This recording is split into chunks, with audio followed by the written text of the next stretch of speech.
Yes, I must stay with the good lighting. Hello, puppies and kittens. I got an email from someone in South Africa that said that he wanted to have a wholesome conversation. Said a couple of interesting things in the email, or interesting to me anyway, um, about our respective positions. He says he's a Bible believing Christian and he believes in truth, which I see as being, these are contradictory statements from my perspective. But we're going to have a conversation about that. So, Timothy. Yes, yes, yes. Yes, I had a question first off about something that you said in your email. You said that truth is objective, factual, and imperial, and by that I think you meant empirical. Correct? I yes, empirical. I I would apologize. Just absolutely agree. I agree with that statement completely. Truth is objective. I mean, the definition that I use, that I think is the most succinct. Than you're going to find even in the dictionary. And I mean, it's basically the same thing as what you'd get in a dictionary, but it's a little more succinct. That the truth is what the facts are. That what you can show to be true, and because everybody wants to say that their favorite lie is the truth, but we don't know it's the truth unless we can show that it is true. So there, and that's what a fact is: what you can show to be true. yeah. I come I think from it's good a we start with an agreement. yes, I do agree. I come from an engineering background. My mindset. My twin sister's a doctor. My dad's an electrical engineer. My brother's going to go do computer sciences. And I understand there's something that's even like truth tables in logic gates, and truth in many ways as well, in my opinion, is a unique way of following the logic. And in unique ways, it also is what you can, in my opinion, show to be the more wholesome uh, description, such that what is more round, a circle or a sphere or ball, They're the same, but one is more truth than the other, if that makes sense.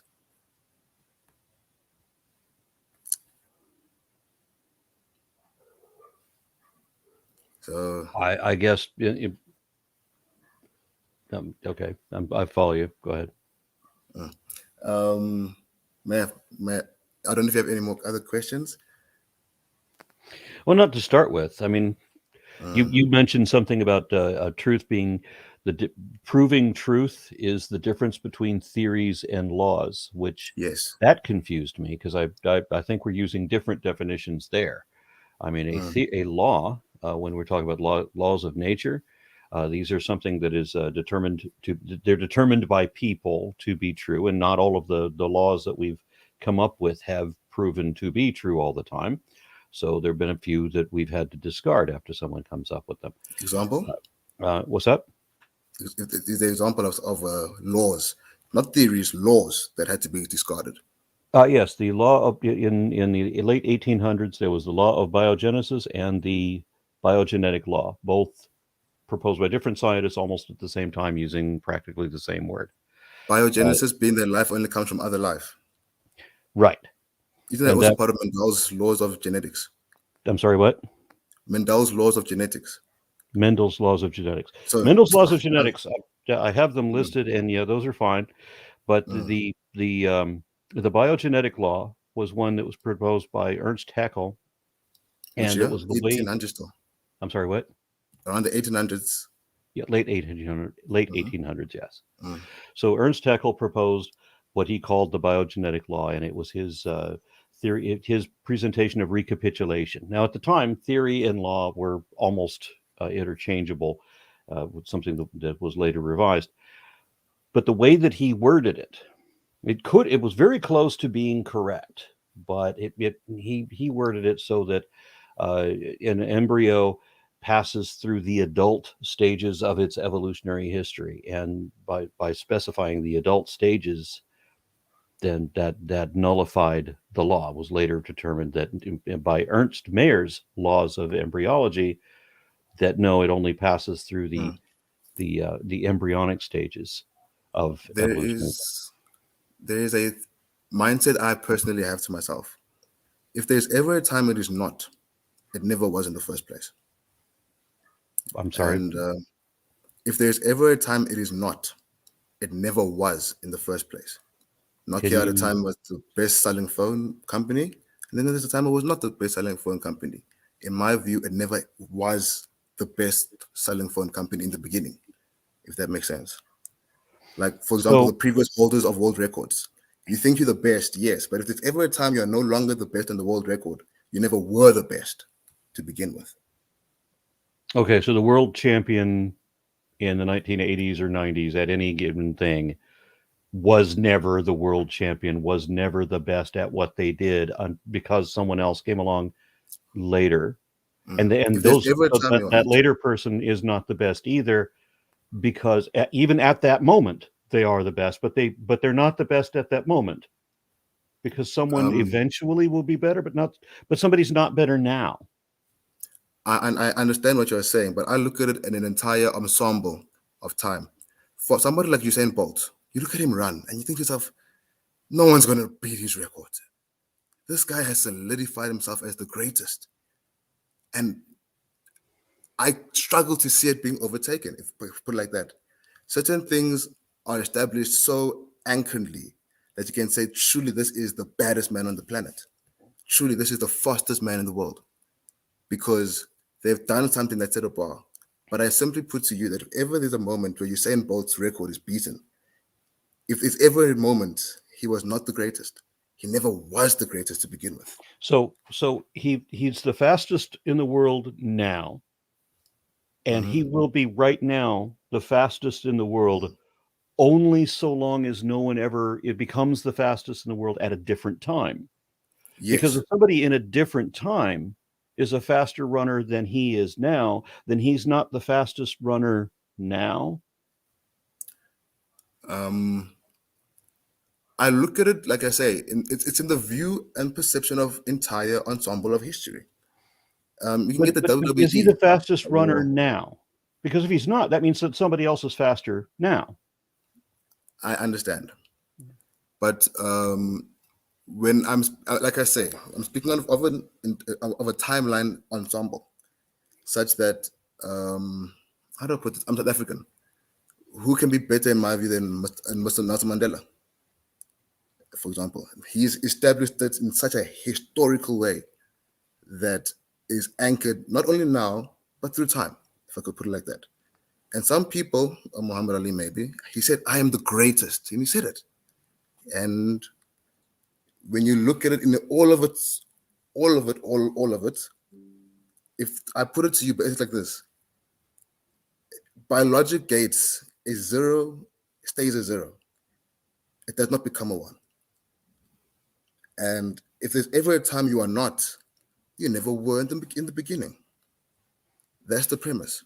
So It's like the, this. the, the If problem there's I'm ever a having with time, this conceptually is that mm, if we look, I mean, I've seen a lot of documentaries of like what was the fastest car in 1971 or the fastest car in 1981 and so forth. But you're saying there is no fastest car of any time because there could be a time when another car will be faster, which which renders all that to nonsense. All and also is irrelevant to what we're talking about, I think. no, I'm just trying to gauge how I perceive it. You come, like you say, from a much more evolutionary mindset. I come, if anything, from a let me try and understand for myself. I'm going to put it in my own logic, but also Go from ahead. the engineering mindset, such that I understand it all. This is my view of the world. Math is a descriptive language of reality. And the difference between theories and laws is the mathematical proof, right there, in my opinion. Most laws, the four fundamental laws of nature, they have proofs, mathematical proofs that are there to them. However, it's still Einstein's theory of relativity, not his law of relativity. Did you see that? There's a reason. There's a reason there. And there's a difference between a theory and a law. A law is true everywhere in reality, everywhere in the universe. Okay, so Newton's theory of gravity included Law. a number of laws of motion, but law and theory are not the same thing. Theories encompass laws as well as facts and evidence and hypotheses and so forth for a body of knowledge. I mean, a theory basically is a body of knowledge, and a law is a summary statement or it's either a brief sentence or a mathematical equation that establishes a consistency in the universe, like E equals mc squared, for example. Yes. Okay. I'm going to go to the kitchen again. Just a more comfortable place. But I'm listening to you. E equals MC squared. All right. So like when we're talking about what is a good example of both law and theory, because I don't have them memorized. Newton's theory. It's like I say, Einstein's theory, Newton's laws. There's a difference. They're describing the same thing. There's a difference. Pardon? What about Newton's theory? No, it is Newton's theory. It is Newton's. There are 4 fundamental laws of reality, of nature. In the theory of gravity. Everything that we experience now, not a theory, law of gravity. No, you have the laws of motion within the theory of gravity. No. And then the theory of gravity was the theory of gravity was basically supplanted by Einstein's theory of relativity, which includes its own laws. Predictions.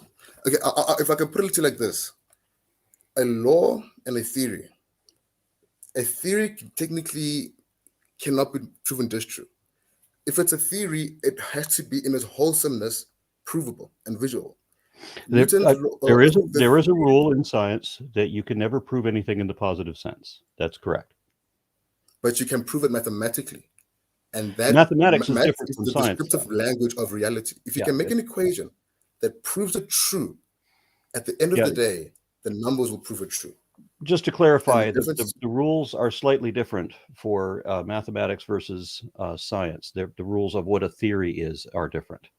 You can have a mathematics theory that doesn't meet the stricter criteria of what a theory is in science. Example? Well, let me see. The M theory, or what is the name for the 11 dimensions and all that? String theory. String theory. Yes. It is okay for a mathematics theory, but it doesn't work as science because it's not supported by the evidence. It has to have profound predictive and explanative power, and M theory or string theory doesn't, and it doesn't have the prior evidence. It has some eloquent mathematics, but that's it. So the thing about string theory, what you're saying, you see, like I said, there's a difference between theory and law. 4 fundamental laws, many theories. No, I think you're misunderstanding what a theory is. So you mentioned earlier Mendel's laws of genetics. Within the theory of genetics, within genetics theory, you have Mendel's law. And likewise, in the theory of embryology, you have Ernst Mayer's laws of embryology. They are within the theory of embryology. So the theory is the body of knowledge. It's a field of study that includes all of these things and has the ability to explain a particular phenomenon. And it must be testable, potentially falsifiable, and so forth.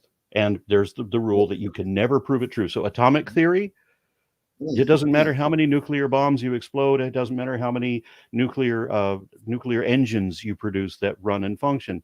You can never prove atomic theory. You can never prove that atoms are the basis of all matter or all elements. You can find many ways to prove it not false. Like, let's take every theory has fruits, if I could put it like that. And the fruit of Einstein is we have nuclear weaponry. We have also GPS technology. Mm-hmm. And when he describes, math, like I say, math is a descriptive language of reality. And when he describes everything in the numbers of maths, he uses metric tensors and vectors and all of these things to predict things. Okay. And when you look at the prediction, the numbers come out to be very accurate. However, if you're going to now believe Mr. Einstein, you're going to believe in wormholes. But we've never seen a wormhole. Hence, yes, you are very not false. But we see the fruits of your theory, such that we've got very good, accurate watches now. Satellite technology, all of those things. Very good. And every theory, I'll gauge it on 2 things. What are its fruits? Where is its mathematical equation? Because maths is the descriptive language of reality. And if you cannot prove it with the numbers, okay. And in the engineering sense, you can look at a 2D diagram of a drawing. You can say, yeah, this will work. This will work. Based on the principles of mathematics that we use, this building is sound. We will do it. Let's go. Okay. So But I still think you're misunderstanding what a theory is. That you're saying that a theory. You're saying that you contrast these two. Maybe if a theory was proven true, it might become a law. Is that what you're thinking? Because I hear that one a lot. a law is observable everywhere in the universe. Well, That's a law. under specific conditions, a law is a No, no, no, statement no, that no, is no, no, always no, no, no. true under given Under criteria. all units, under all statements, it is true. Example, sound. I don't know if we think sound is a law, but you can hear me so easily right Okay. now. You However, if mentioned you go into again. space, You mentioned Mendel's laws of genetics, right? And I mentioned Ernst Mayer's laws of embryology. These are not observable everywhere in the universe. So it's true, always true in the given parameter. That's what I I said. understand. Okay. And I put it to you. Just also, I had to go for myself and make sure. Go check for yourself as well. Why is it that it's not certain? Why is it not the law of evolution?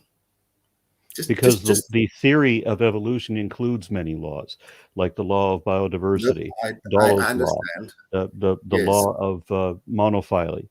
So but you have. those are more. What's the term to use? They are. You are trying to use these as statements for your claim. It's like saying, guys, I don't know what gravity is, but I predict that when I drop something, it can go anywhere, but it always goes down, but it can go up. It doesn't prove you false. It follows it, not completely. And like I say, where is the calculation mathematically? Where are the numbers? Because maths is predictive. So where are Okay, the unique? so I think maybe you're confusing law with fact. No, no, no. I think if I can do the presentation, I think I can do a better job. But I just wished for you to get my mindset. I don't have anything against your views, and I don't want to rebut you. There's no point in doing that. At the end of the day, people, you can think that your own, what you say, you will have to prove it. And I'm thinking I could be a better if I could present this, and then at the end we have a wholesome conversation. I think it would be nice. Okay, since it's a one-sided monologue in the presentation, and you said earlier that it was 30 or 40 minutes long, then what I suggest you do is make that presentation, record that presentation and upload a video of it. But I hear you. I hear I'm you. sorry? I understand. Yeah. But on my personal view, I'm not. I have. The advantage of that is I that don't you would just. get the feedback from, people in the chat explaining. I understand, but the thing is that I'm not here to ask you questions because, in my view, I don't want to do it to be seen or anything. I can just do it quietly with you, and I know if it passes your test, there's hope. I'm not someone that believes you don't. You just. There's that guy that was on your channel saying things like, "Oh, the words have been affirmed." And he said, "Wait, what? You? It is on your premise. It is on you to establish what you are saying. I'm here to say that the Bible is written from God." Yeah, which it obviously can't be. But And with, yes, that's a different subject. And that's the subject we were supposed to be talking about. But I just wanted to clarify one other thing before we move on. And that's, you said, why is evolution called the theory of evolution and not called the law of evolution? And that is because evolution is a body of knowledge that explains a certain phenomena. That's what a theory is. And a law is a summary statement or mathematical equation. Now, the theory of evolution has laws in it, and I just mentioned some of them, just like every other theory has laws in it. I mean, for example, well, I don't know what the laws are that are in, but there's cell theory, which is the idea that that all life is based on the cell, or at least all life as we know it is based on the cell. So that's cell theory. That's also a fact. And then you have the germ theory of disease. I'm going It's to a get a theory bit that of water for a explains, minute. that proposes that there are pathogens. And atomic theory proposes that the atom is the smallest component that still retains the properties of an element. Okay, and within atomic theory, you also have other laws. I'm not immediately familiar with what they are, but I mean that's why it's called a theory, because it's a body of knowledge that explains a given phenomenon and is testable. Yes, and with exactly that, you can say anything. How do you affirm it? You know, many people can just say things. How do you affirm it? How do you? And I'm not sure I understand what you're saying. you can say many things. Mm-hmm. I can say there's a God. I've never seen God. Where is your God? How do you Okay, but affirm so such a thing? you're saying that I could say there's evolution, but that I can't prove that there's evolution, No, no, because I you can, you have went out of your way to affirm your statement. right? Which I can do. Yes, yes. Okay. And when we go about this, if there's a way to maybe actually make my screen still seen and shared, maybe that would be better. Because Okay. let's go. I really please, if you can be patient with me. All right. I'll give you the And 10 minutes you asked for before. We'll see how that all works. right, and then if it's something that you're willing to, we'll continue. Do you see wall over here? Oh, but wait. Okay, I hope you can see wall. I'm just going to connect to the TV. I don't know if you can still see my face at this moment. I cannot, Okay. but it's not necessary. I've put it on full screen for your presentation. All right. Thank you for that. Let me then get to the best way to do this without being too long. Okay.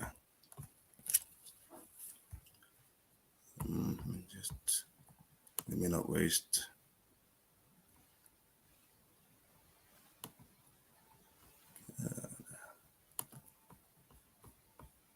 Let me just turn off my camera so we can just have presentation, because I've done this sometimes in the presentation might freeze. I don't know with the other person.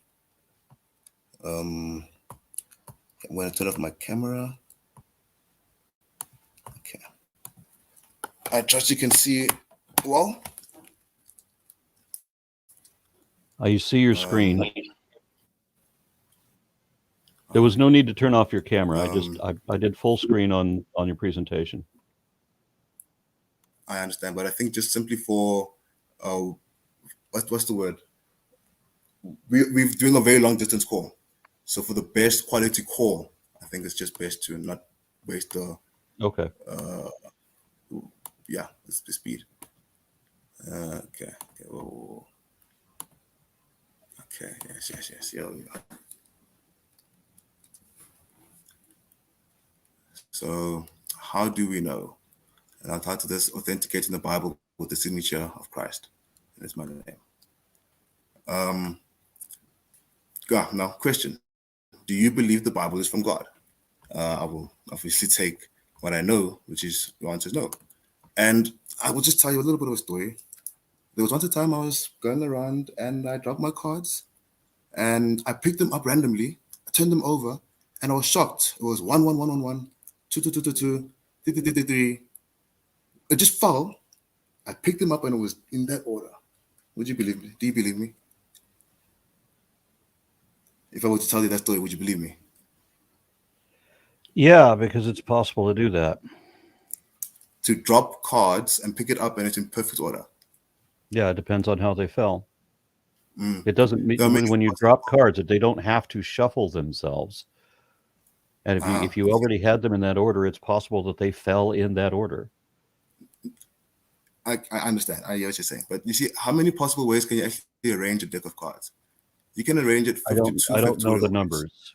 No, I'm sorry, it's 52 factorial ways, which is 8 times 10 to the 67. Okay. And that is a very big number.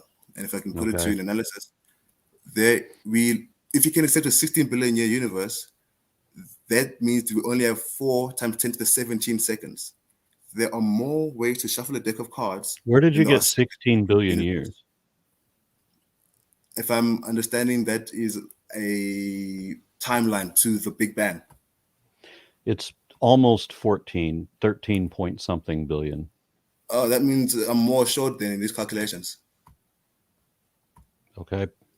Because that means it's really is true then that there are more ways What? to shuffle a deck of cards than there are seconds in the universe. That's what I'm saying. So let me continue.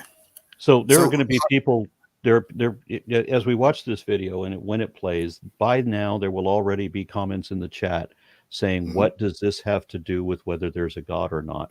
Or And I asked even you, if there was a God, even if God was real, the Bible still wouldn't be.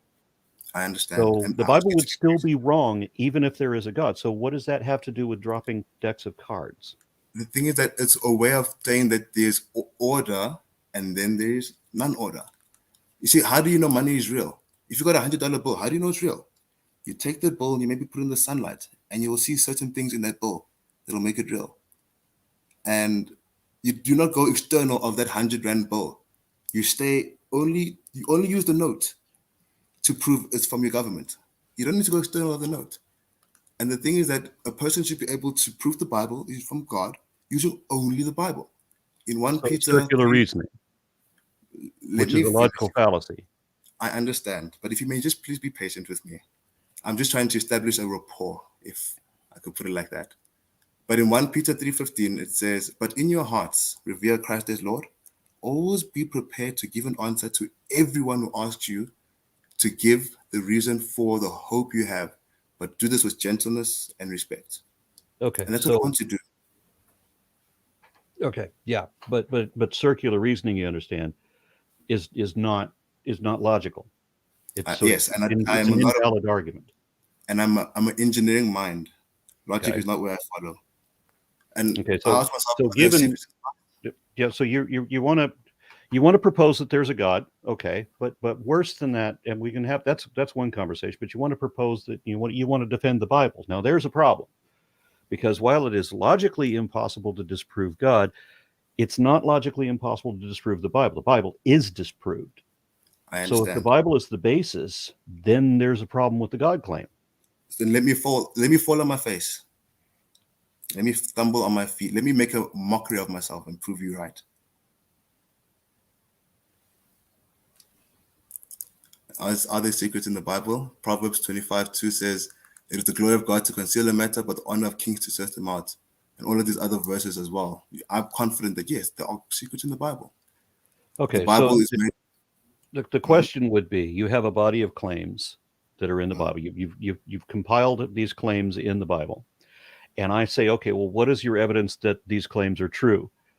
And you hold up the Bible. That the Yes. Bible is proof that the Bible is true. That's 100 Rand circular note is reasoning. proof that 100 Rand, a $100 bill has in itself enough proof to show you if it's real or not. You would agree? I don't even understand the reasoning there.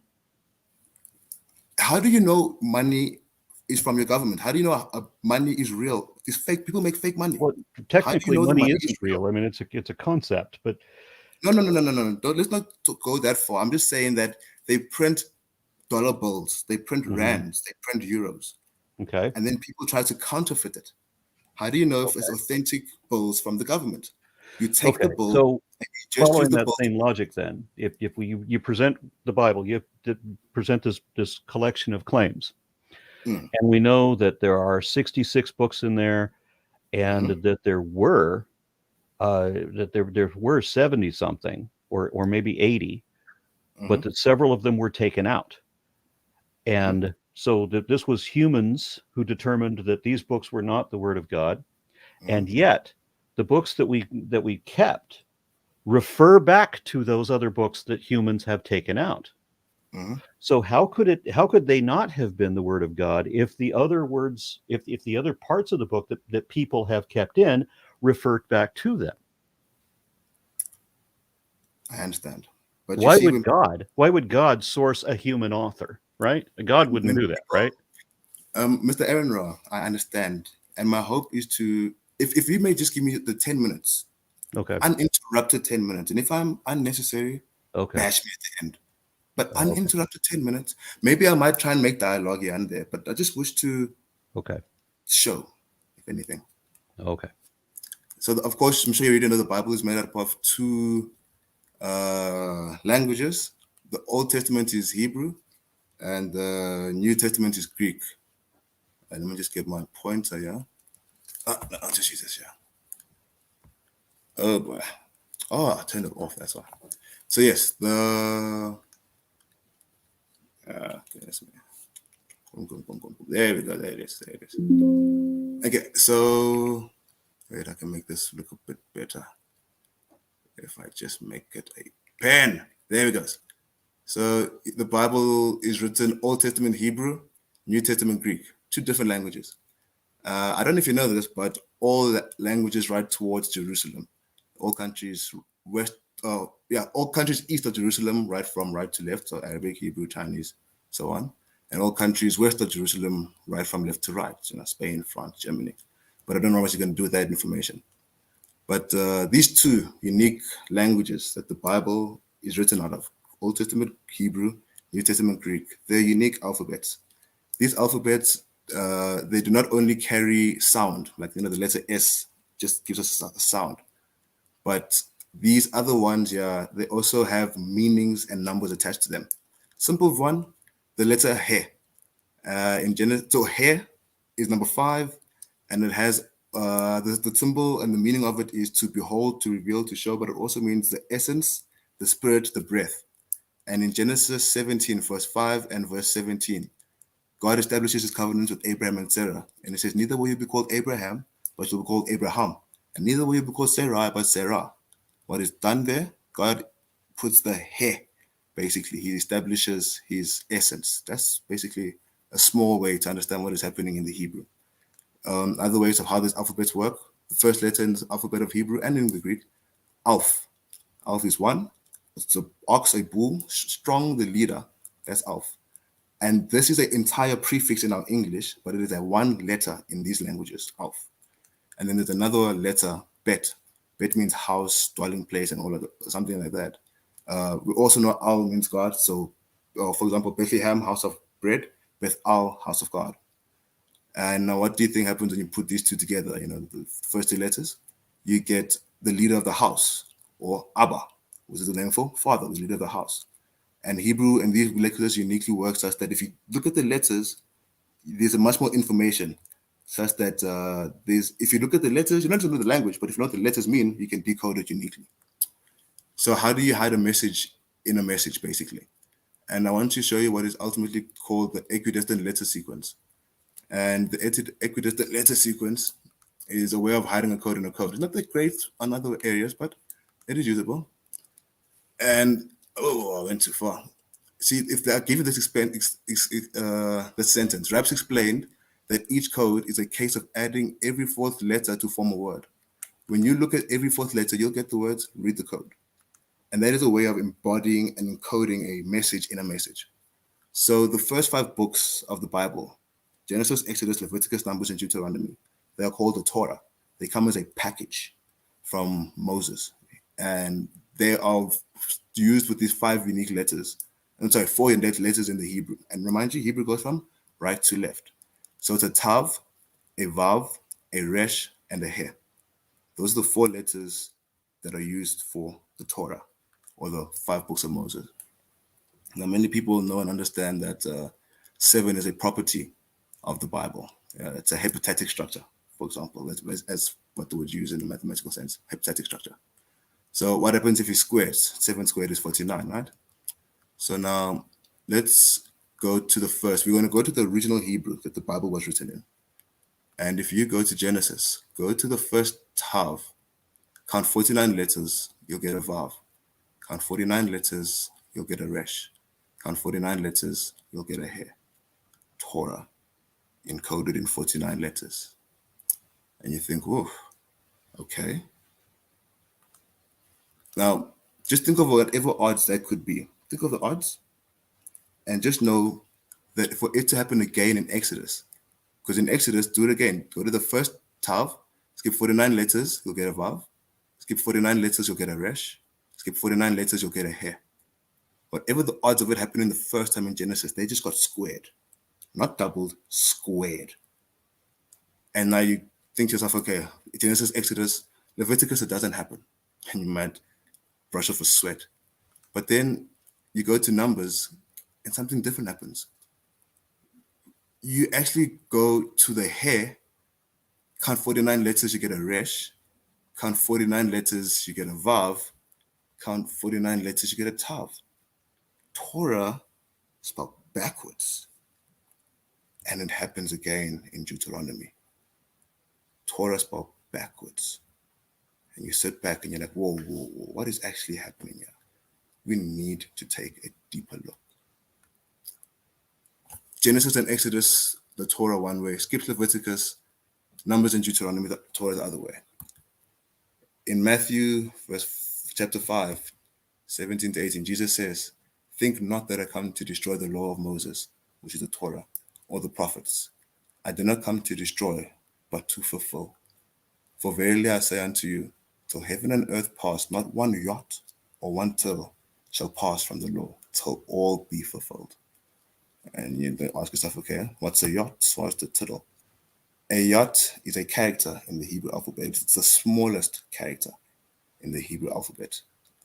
And this phrase here is the English equivalent of saying not the crossing of a T, nor the dotting of an I will pass Jesus Christ by. Now, let's take a closer look at Leviticus so that we can actually understand what's going on. Leviticus 1:1, the English says, and the Lord said unto Moses, and spoke unto him out of the tabernacle of the congregation. When you look at that in the Hebrew is right to left. This over here is that word, the tetragrammaton. Yot, he, vav, he. Yahweh. And the first letter of this word is a yot. Jesus himself says, not one yot or one tittle will pass. So let's take the square root again. Let's go back to 7. And I really love this. Go to the first yot and mark it out. Oh, wait, sorry. Go to the first yot, skip 7 letters, take the 8th. You'll get a he. Skip 7 letters, take the 8th, you'll get a vav. Skip 7 letters, take the 8th, you'll get a he. Yahweh is encoded right there. And you realize, wait, the Torah points to Yahweh. The Torah points to God. What are the odds? What are the odds, basically? This, to me, is evidence of design. You will never convince me that Jewish rabbis conspired to write this book for whatever reason. No. This is a security seal of God. The authentication of the author, Jesus Christ. And the Bible is filled with these treasures. Proverbs 25:2 says, it is the glory of God to conceal a thing, but it is the honor of kings to search out a matter. When you look forward, you ask yourself the question, are things discovered or are they invented? Are laws of physics discovered? Gravitational constants, are they discovered or invented? Pythagoras, if someone else found Pythagoras, wouldn't it be done the same way? And you think to yourself, okay, well, God claims to have created the universe. And I put it to you, the same person that writes the Bible, the same source, is the same source of the creation of all reality. And he makes the claim in John 1:1 and Genesis 1:1, and also many other verses in the Bible. He says, I created the heavens and the earth. And now let's take a look at these. Let's take a look at this. There are 2 irrational or dimensionless numbers that you will find in mathematics. And these numbers, the unique thing about them, real numbers have a cutoff point and they can be found in reality. Irrational numbers, they continue forever with no cutoff point. You cannot find irrational numbers in reality. It is impossible for you to give me root 2 ounces of gold. It's impossible for you to give me root 3 kilograms of flour. Those numbers do not exist in our reality. They just go on and on and on. And there are only 2 of these numbers that you'll actually find on your calculator that are actually used. And like I say, they are dimensionless. It does not matter what unit or number system you are using, what radix. You can be counting in base 2, base 10, base 7, base 12. You can be using metric or you can be using empirical. you'll get to the same numbers. That is why they are dimensionless.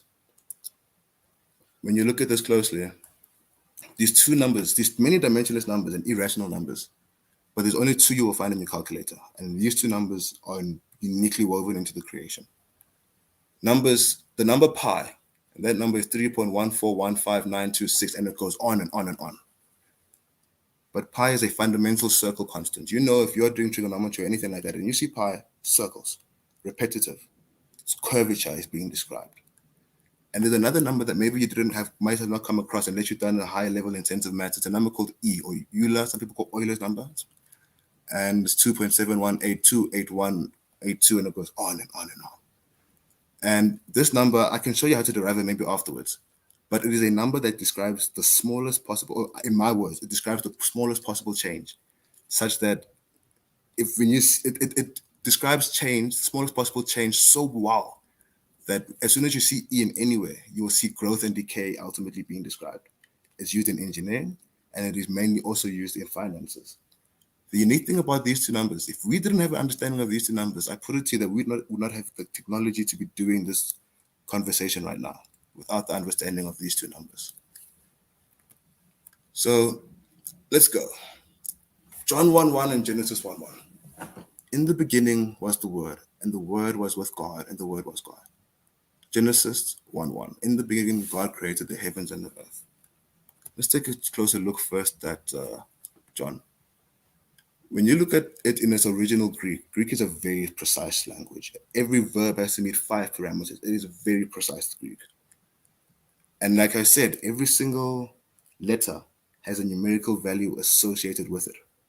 So when you go here in the Greek, and I put it to you to go and check for yourself and come to your own conclusions, when you take all of the numbers of the letters, and then you're also going to get the positions and the sum of the numbers and the words.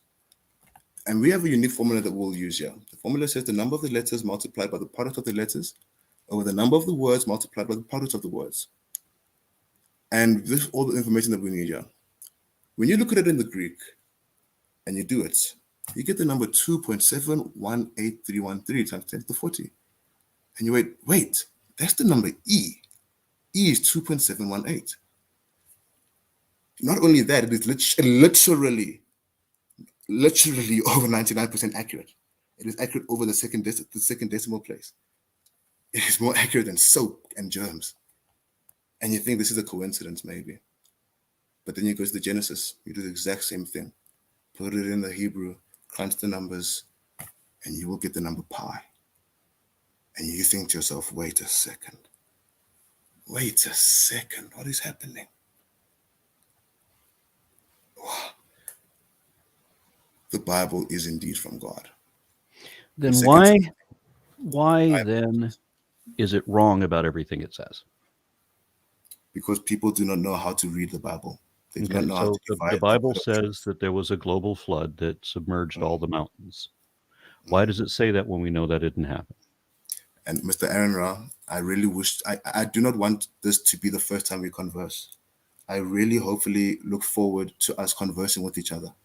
For now, I simply wish to let my beliefs be, I want to show you why I believe, and then we can converse maybe later, afterwards, or in future other day discussions. But I really hope this to be. I was expecting you to show me why you believe too, but I can't. I don't think that you did. I mean, that can't be why you believe this, right? Why can't it? How could it? Like that? How could it? Okay, I hear you. If I'll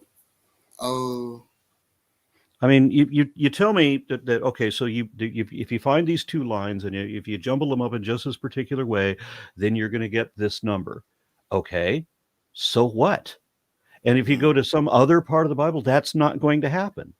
And then if you say, okay, well, all of the languages going, away from Jerusalem or from the Levant or from Mesopotamia, you may as well say, then they're going to be writing from left to right, and all of the languages are going the other way, right from right to left, which is a curious coincidence, but it also emerges from the Proto-European languages which is, the first syllabic text was originated in Mesopotamia, and so was the basis of the God belief.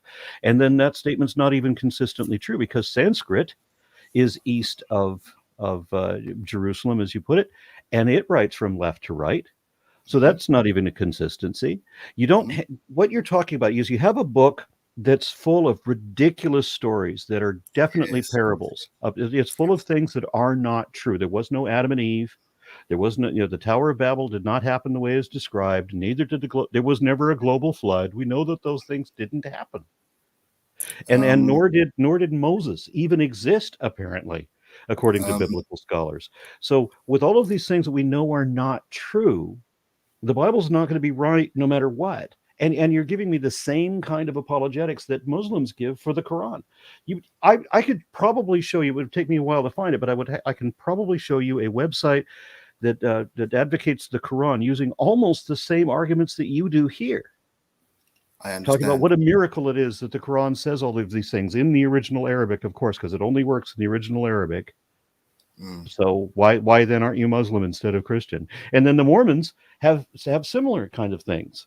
It's just all the apologetics that these people make up to justify their belief after the fact, but that's not the reason that they believe. I understand. For me personally, these were the things that solidified my faith for my personal walk. I don't know how. If okay, Mr. Aaron Rao, everything I truly want us to, like, in a few days, and as time comes, let us establish a strong rapport. Because, in my opinion, I've shown you some now. I can go on to the end and hopefully galvanize my beliefs more. Okay, And so the Bible describes the everything, absolutely everything the Bible says about the earth in relation to the rest of the cosmos is wrong. Every single thing. I It understand. describes the earth being a flat disk being covered by a giant crystal dome that has the stars embedded in it, because the stars are all smaller than the earth. The stars are all smaller than the sun. The people How who does it wrote have the Bible this? thought that the sun and the moon were the same size and that they orbited the earth. All of these things are wrong. Now, you need modern apologetics to make up excuses It's to. pi and you are wrong. I'm sorry, what? The thing is that, you know, I hear you. And I think ultimately it's very much something to say, this is why this is why you don't believe. And I can accept it. I'm not angry or wanting to fight with you. And I'm not trying to shake off or chop down your beliefs as to why you don't believe. I'm simply showing you reasons why I believe, and hoping that if you wish to pick my mind afterwards, let me just establish this foundation, if anything like that. And then maybe after at the end, if you're willing to listen for 10 minutes, I ask that you will be willing to listen for 15 more, and write down as many questions if you want. Well, And if let's you don't start know, with what we got. I know a couple of scholars in Koine Greek, and one who also is fluent in Hebrew. So I'm going to petition this other guy to look at what you just said and analyze it for everyone. Then we'll do a little peer review and come back on it. So I know at least one person who does both Koine Greek and Hebrew and would be able to help with this.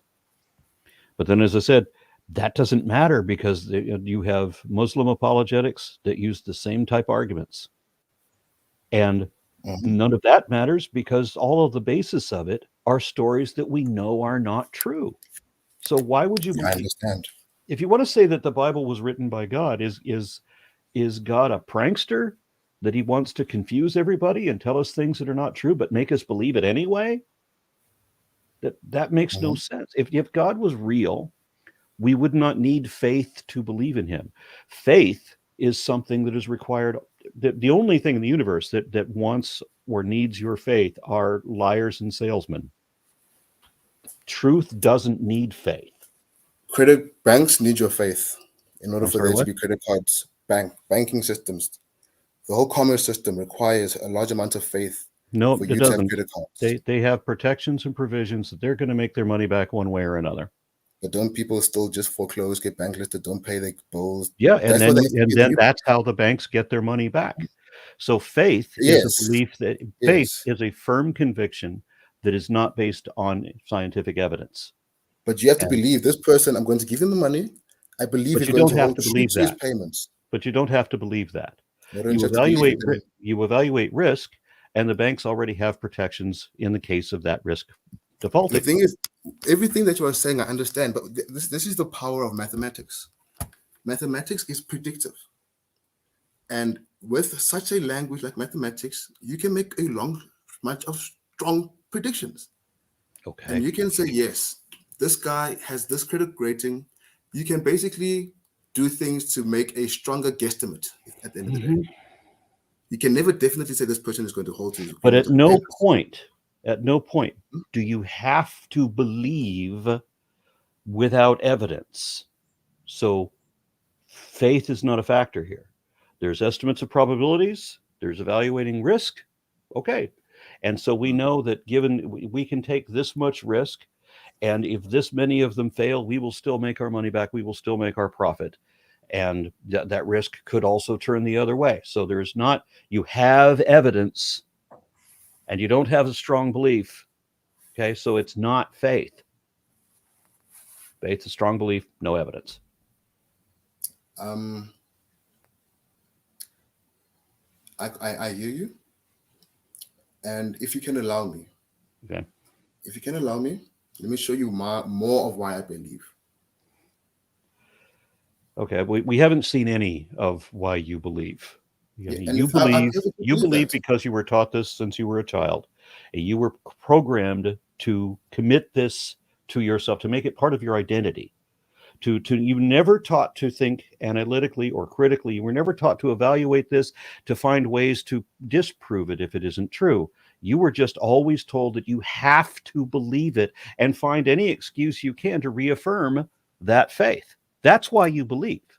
And these are just excuses that you've come up with to affirm your faith. That's it.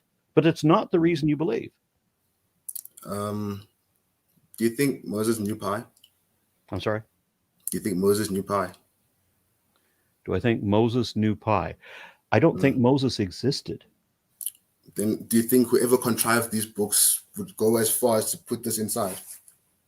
Well, I did mention that it was people that put them together, and there were multiple parties of people who wrote and then rewrote and edited and changed the different stories, and then they took out certain books. I mean, lots of them, but And the that's why books that they kept still mm, refer back to those other books that they took out, I agree. and that's a problem.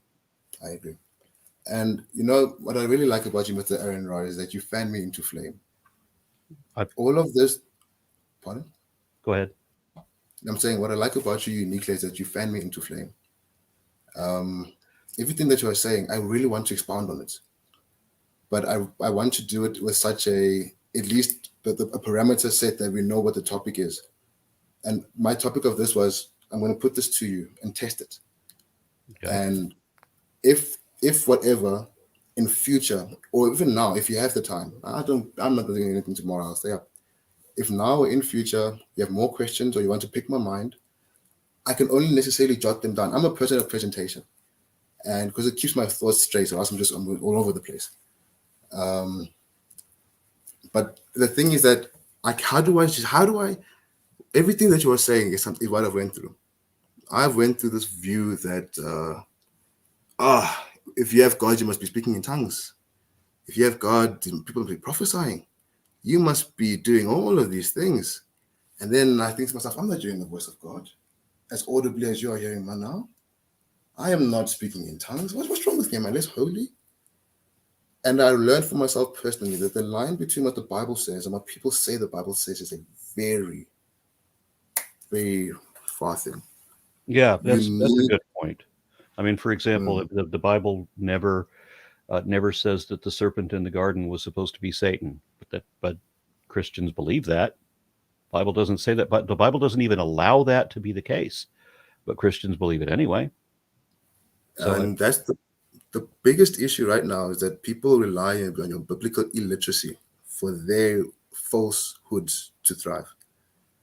I right now am having a unique challenge that literally the only person I think I can have a wholesome discussion about doctrine with is a person that doesn't believe doctrine.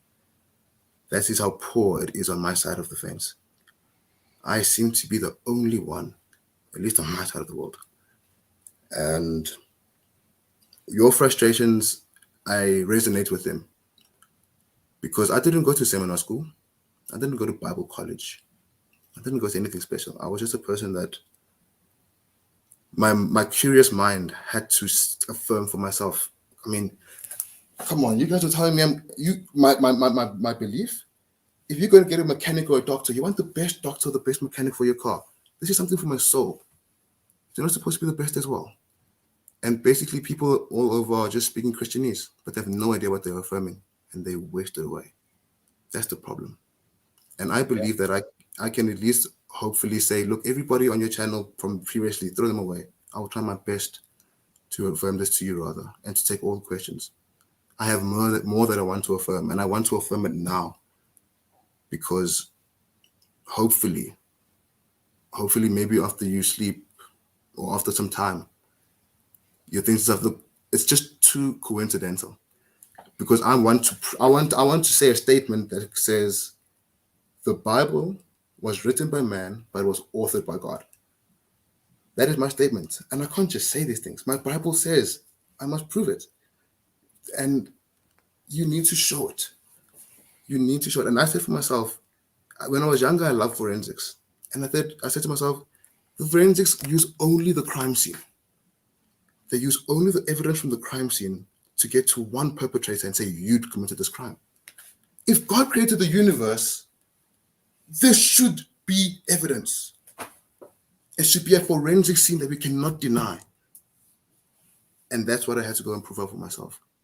And as I come back to you, I believe I am fully mature in the knowledge of the Bible, as much as you are fully mature in the knowledge of your beliefs and theories and how you see the world. And I believe that a wholesome discussion, if you want to converse, be prepared to listen, but also afford everybody the unique chance for their reality. I will not bash down your reality. You have the right to your reality. I only hope it can be done the same way. Well, And I'm open to having another conversation, even giving you a few more minutes to do presentation. I can't do a 40-minute presentation like you suggested. the next, I totally understand. The next ones, this is me concluding uniquely, but I do not wish. Had it gone the way I would have wished it to get gone, I'm sure 30 minutes in I would have been done, and then everything can be asked later. Okay. And Well, I we wish to can finish. schedule another session if you like. I'll give you 15 minutes to give a presentation. We will also discuss what you've already presented because I'm going to present. Because my idea is that we have a rapport, which is bizarre, but we're going in different directions. So you want to find a way to prove what you already believe, and I don't want to believe something that may be wrong. So I'm going to find ways to prove it wrong. You're going to find ways to prove your beliefs right. I'm going to try to find ways to prove my beliefs wrong. So if my belief was wrong, if what I on any subject, if what I'm saying is wrong, then I should be able to find some contradiction that is valid, Then and I'll look for that. may I ask my questions as well to you then? Okay. May I ask my question? So I try to understand the evolutionary process, and like I said, I'm a person that my thought experiments on my own, and maybe maybe I'm the odd one out. The belief that cells can multiply with the way that all from a one common cell, basically. The thing is that with such a viewpoint, should we not then believe that you can poke yourself with a needle, leave it there, and my cells in that will multiply into another human being? For me, that's logical thinking. Also, with something like that, why is it that with all the variety of evolution, there's still uniquely two chromosomes that describe gender? So many species, but many genders, two genders. And the part that I struggle to get over in my mind is, why is it that why wouldn't the evolutionary process take the way of cellular division, Why can't we now reproduce by just dividing like the original cells? Why did it go as far as to say we need to make the birthing process? And not only that, in my mind, shouldn't it be 3, 4, 5, 6 genders then in such a process? Mathematically, that doesn't really work out. Optimally for evolution, sexual reproduction is a lot faster than than one dividing. I can't even remember what it's called, fission. But that type of reproduction. Yes. Yeah, no. So there are some even vertebrates that will still reproduce parthenogenically, basically producing clones of themselves. So that among vertebrates, that means that that there's only females in that species. That and the problem with that is that they don't have a fast enough evolution when it comes to like germ resistance. But the cells in the beginning were able to do it. I'm sorry, what? The cells in the beginning were able to do it. That first set of cells were able to reproduce such that they were able to get enough information, and then this process happened. And that's what I'm saying. If it happened in the conception, if there's ever a time it was, there should never be a time it is not. And why is it that it's not happening? Why am I not? It is happening, but we're talking about a multicellular structure, which that's another level of complexity. So you're talking about unicellular. It's more complex now, right? But a unicellular structure can split and be two of its identical cells. But then when you're talking about a multicellular structure, then that split, those two new cells, they're not going to be two new people. There's it's not. Agree that these are two new. Okay, cells. By what you believe, cells today are more complex than back then. If I understand. I'm not sure I follow you. Would you agree that however complex a single cell is, a multiplicity of cells acting as a unit? Not simple. Just put it that way. I apologize for interrupting you. Please. Okay. All right. Well, let's just leave that for the moment. I mean, there is an explanation for the things that you're asking, and we can maybe get to those one at a time. But let's go ahead and schedule another session. We'll evaluate what you've already said so far, and then we'll talk about that and listen to your next, say, 15 minutes or so, as you requested, another time. A couple of weeks from maybe a couple of weeks from now, let's work out a schedule. Okay? For now, until holiday time on my side of the world, I don't mind even staying up. If you have time available to give to me, I'll gladly take it. I don't. I understand that. That's why I even treasure this time now, because I don't know how it's the end of the year. It's the end of the month. I've got things I've got to get taken care of. January is going to be a lot busier than December for me, and so I have. But may I ask something though? If you are willing, I don't like. I'm very jealous of my beliefs, such that I get very frustrated with other people that poorly affirm these statements. That other guy put it onto you to accept, saying, no, the onus is on you. I am very willing to try my best to give a wholesome response with the wholeness of realizing that you have your reality. And at the end of the day, I really do look forward to it. And not even that, I mean, maybe someone in your comments, I'm the only one on my side of the world. Not even, I'm the only one. It feels like to me. And I need people to fan me into flame. If there's someone watching this even and they want to talk after this, sure, I'm not doing anything tonight. I'm going to chill on the PlayStation. Yeah. I don't mind chilling with people that, if anything, are just willing to hear me out. Because my view is, no. If I am true, truth itself does not mind scrutiny. And truth does not need another person's fault to prove itself. And my view is that, hey, I'm just going to use my Bible. I have nothing else, but that's me. That's me ultimately. Okay. And all right. Well, we agree on a few things. I mean, just and even philosophically, there's a point where we overlap. So that's good. As I said, I think we're both going in different directions, but at least we do have a common place to work from, and I'd be happy to talk to you again. But we'll have to take it in steps. All right, so I understand you. I think the thing is that I've seen people waste your time, on these things, And I don't know if you're busy now, or if you would. Oh, it actually looks very. Okay, wait, is that your actual house or it's a background? Okay, I It's don't know. Is back. it cold by your side? All I know that it's Yeah, I winter do not time. have. It's very warm. This is an abandoned mansion, and I just love I have a lot of backgrounds that are dilapidated mansions or asylums or whatever. There's just something about the ambiance that I enjoy. So there you go. I understand. So now, like I said, I've seen people waste your time. Literally, this one guy, I think to myself, shut up. You have no idea what you're saying. I was so frustrated with him, eh? And I hope that you haven't been so burned by other people that and all I don't wish to bash you down in any way.